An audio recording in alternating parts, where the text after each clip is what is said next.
নবীর খতমে নবুয়তকে নিয়ে কাদিয়ানীরা যখন থানা যাত্রা করে তখন তোমাদের পক্ষ থেকে কোনো আওয়াজ আসে না। নবীর ইজ্জতকে নিয়ে যখন কটূক্তি করা হয় তখন তোমাদের পক্ষ থেকে কোনো প্রতিবাদ আসে না।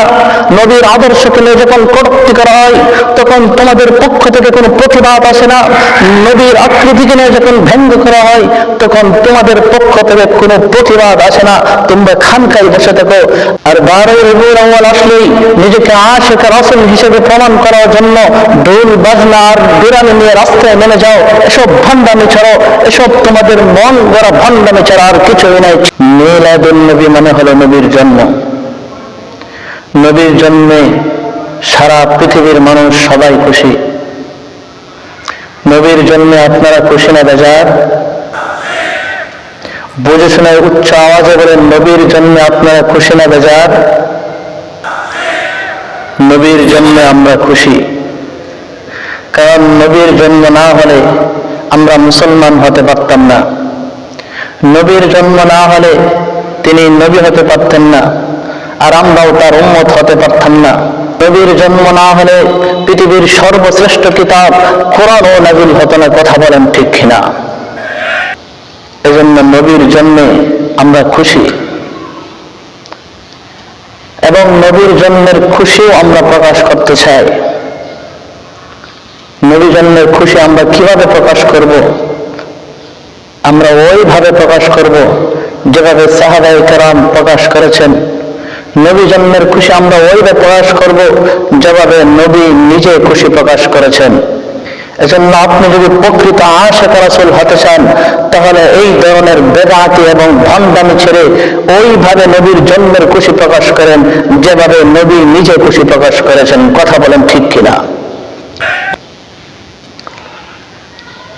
এখন প্রশ্ন হলো, নবী কিভাবে নবী জন্মের খুশি প্রকাশ করেছেন? মুসলিম শরীফের হাদিস, হযরত আবু কাতাদা আনসারী রাদিয়াল্লাহু তাআলা আনহু থেকে বর্ণিত, সুইলা রাসূলুল্লাহ সাল্লাল্লাহু আলাইহি ওয়াসাল্লাম আন সিয়াম ইয়াউমিল ইসনাইন। আল্লাহর রাসূল সাল্লাল্লাহু আলাইহি ওয়াসাল্লাম প্রত্যেক সোমবারে রোজা রাখতেন। সাহাবায়ে কেরাম নবীকে প্রত্যেক সোমবারের রোজা রাখার কারণ সম্পর্কে জিজ্ঞাসা করা হলে তিনি 3টি কারণ বলেন। 1 নম্বর কারণ হলো ফিহি উলিদতু। নবী বলেন, আমি সোমবারে পৃথিবীতে জন্ম লাভ করেছি। সোমবারে রোজা রাখার 2 নম্বর কারণ হলো ফিহি উবাসু আলাইয়া।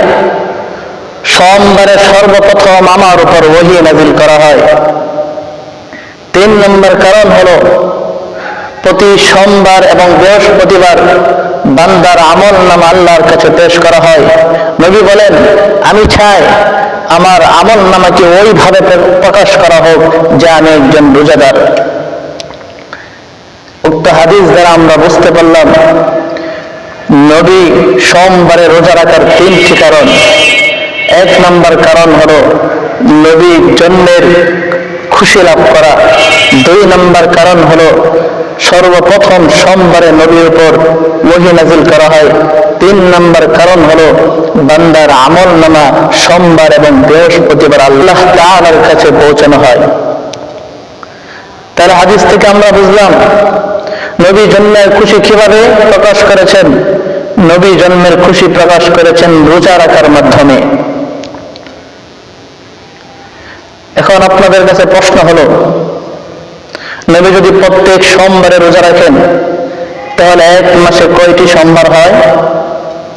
কমপক্ষে 1 মাসে 4টা সোমবার আসে। 1 মাসে যদি 4 সোমবার হয় তাহলে 12 মাসে কয়টি সোমবার হয়?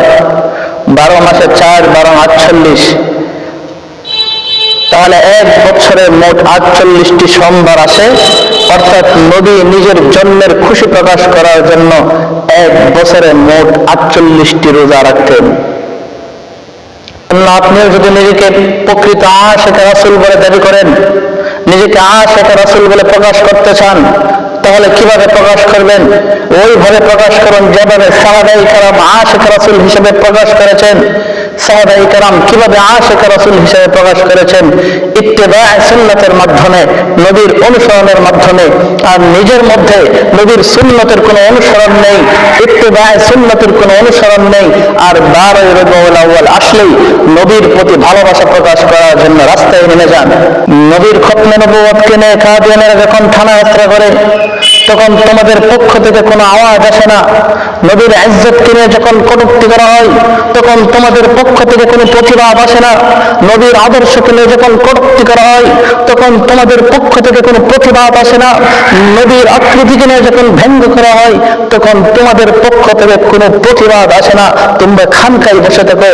আর 12 রবিউল আউয়াল আসলেই নিজেকে আশিক রাসূল হিসেবে প্রমাণ করার জন্য ঢোল বাজনা আর বিরানি নিয়ে রাস্তায় নেমে যাও। এসব ভণ্ডামি ছাড়ো, এসব তোমাদের মন গড়া ভণ্ডামি ছাড়া আর কিছুই নাই। চিল্লায় এখন ঠিক কিনা?